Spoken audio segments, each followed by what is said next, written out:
Hello mga ka-Ugs! Today, tuturuan ko kayo gumawa ng Starbucks-inspired lemon loaf bread. Napakadaling gawin at talaga namang mapapa-Ugs ka sa sarap. Kaya tara! In a bowl, let's add flour, salt, baking powder. Hahaluin lang natin ito ng kaliwang kamay pagkatapos isi-set aside. Then, kailangan din natin dito ng dalawang loaf pan. Igigrease lang natin ito ng shortening o kaya ng butter pagkatapos lalagyan ng flour. Aalog-alugin lang natin ito para makover ang sides ng ating pan ng flour. And then, isasalin lang natin yung natitira pang flour sa kabilang pan para makover din natin ang isa pang pan. Pagkatapos itaktak para manipis lang ang flour ng ating pan. Pagkatapos isi-set aside na natin to at kailangan pa natin ng isang bowl. Ilalagay natin ng sugar, eggs, lalagyan din natin ng canola oil or vegetable oil, lemon extract para pantagdag ng bango o kaya kung walang lemon extract, pwede naman lemon juice. Hahaluin lang natin ito, imimix lang natin gamit ang wire whisk. Kung walang hand mixer, pwede naman tayong magmano-mano. Gamit ang kanang kamay, haluin lang natin ito maigi para medyo ma-dissolve ang sugar. Kapag nahalo ng maigi, ilalagay na natin ating sour cream or plain yogurt. Kung napanood mo ang ating previous video, gumawa lang tayo ng homemade sour cream. Let's add rind of lemons. Yung pinakadilaw lang ng lemon, yung sa may balat. Hindi na natin isasama yung puting parte dahil medyo mapait yun. Pagkatapos hahaluin lang natin ito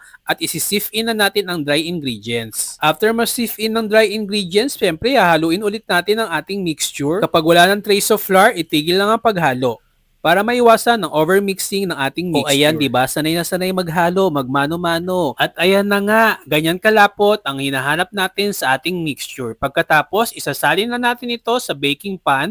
Pwede mo hatiin yung recipe para sa one pan recipe. Pantayin lang natin ang ibabaw. Pagkatapos, pwede natin lagyan ng butter para medyo may biyak-biyak na effect siya pag naluto or na-bake. Pagkatapos, ibibake na natin ito sa preheated oven 180 degrees ng 45 to 1 hour hanggang sa mga luto. Bali, ito yung ating na-bake. Yung isa, walang butter sa gitna kaya ganyan ang itsura. Gagawa naman tayo ng lemon glaze. Add lang tayo ng 1 cup na icing sugar at 2 to 3 tablespoon ng lemon juice.